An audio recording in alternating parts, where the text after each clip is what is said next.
आज एक बात बताऊं, हमारे हिंदू के जो ग्रंथ हैं, गीता हो, चाहे पुराण हो, चाहे उपनिषद हो, चाहे वेद हो, वेदों पर एक शोध बताया कि वेदों पर जितना अध्ययन गैर हिंदू कर रहे हैं उतना हिंदू नहीं कर रहे हैं।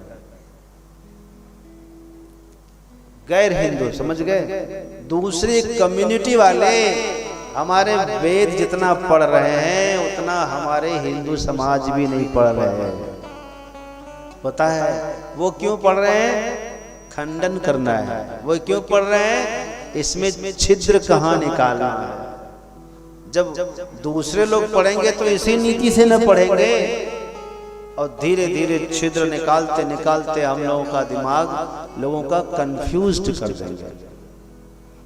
इसीलिए एक ही उपाय है, हम सबको अपने आने वाली पीढ़ियों को वेदों का ज्ञान कराइए। लौटिए वैदिक सभ्यता की ओर वापस आइए, सबको संस्कृति का ज्ञान कराइए, फिर से अध्ययन से जुड़ जाइए।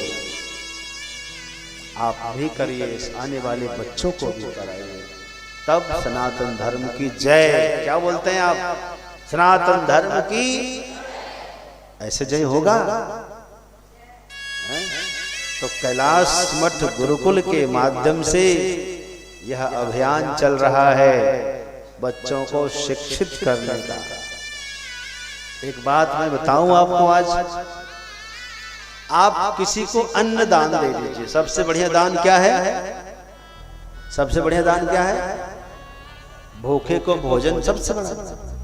लेकिन मैं सच बात कह रहा हूं, भूखे को भोजन करा देंगे तो केवल 4 घंटे का काम होगा उसका। कितने घंटे का? 4 घंटे का। 5वें घंटे उसको फिर चाहिए भोजन। अब वो कहां ढूंढेगा आपको, और आप उसको मिलेंगे? समझे?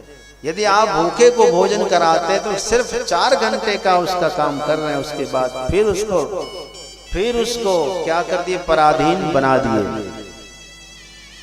यदि किसी वस्त्रहीन को वस्त्र प्रदान करते हैं तो केवल 4 महीने का व्यवस्था करते हैं। 5वें महीने फिर उसको वस्त्र चाहिए, फिर वो पराधीन हो जाएगा, इधर उधर हाथ फैलाएगा। लेकिन मैं आपको व्यासपीठ से कह रहा हूं, यदि किसी को आप शिक्षा ग्रहण करा दीजिए, किसी को एक बार पढ़ा दीजिए, तो आजीवन कभी उसको हाथ फैलाना नहीं पड़ेगा। वह आपका आभार प्रकट करेगा आजीवन। वही नहीं, उसकी पीढ़ी, उसके बच्चे पढ़ेंगे।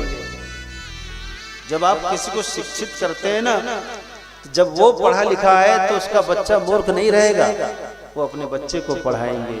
तो एक परंपरा को आपने, बहुत बड़ी परंपरा को शिक्षित कर दिया। कितना विशाल पुण्य का काम है, और इस ओर आपका आकर्षण चाहिए, आपका सहयोग इस ओर होना चाहिए कि मैं भी कैलाश मठ गुरुकुल में एक बच्चे को पढ़ाऊं। ऐसा संकल्प आपका होना चाहिए। होना चाहिए कि नहीं होना चाहिए? अब ताली बजाओ, होना चाहिए। तो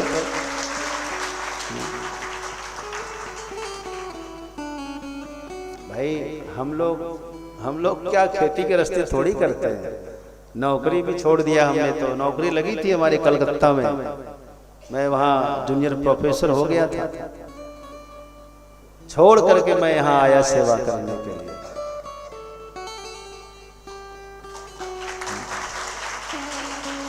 तो आप लोगों को साथ तो देना ही पड़ेगा, ऐसे कैसे चलेगा? तो हर व्यक्ति इस दिन के लिए तैयार रहे कि हमें अपने घर से, अपनी ओर से एक बच्चे को पढ़ाना है। क्या पढ़ाना है? संस्कृत पढ़ाना है, वेद पढ़ाना है, उसको विद्वान बनाना है। एक बच्चा प्रोफेसर बन गया, आपके माध्यम से कितना बड़ा काम होगा। अभी यहाँ आश्रम से पढ़कर गए बच्चे, वो दुर्गा प्रसाद, यहाँ तो नाम रोशन किया है, दिल्ली में नाम रोशन कर रहा है।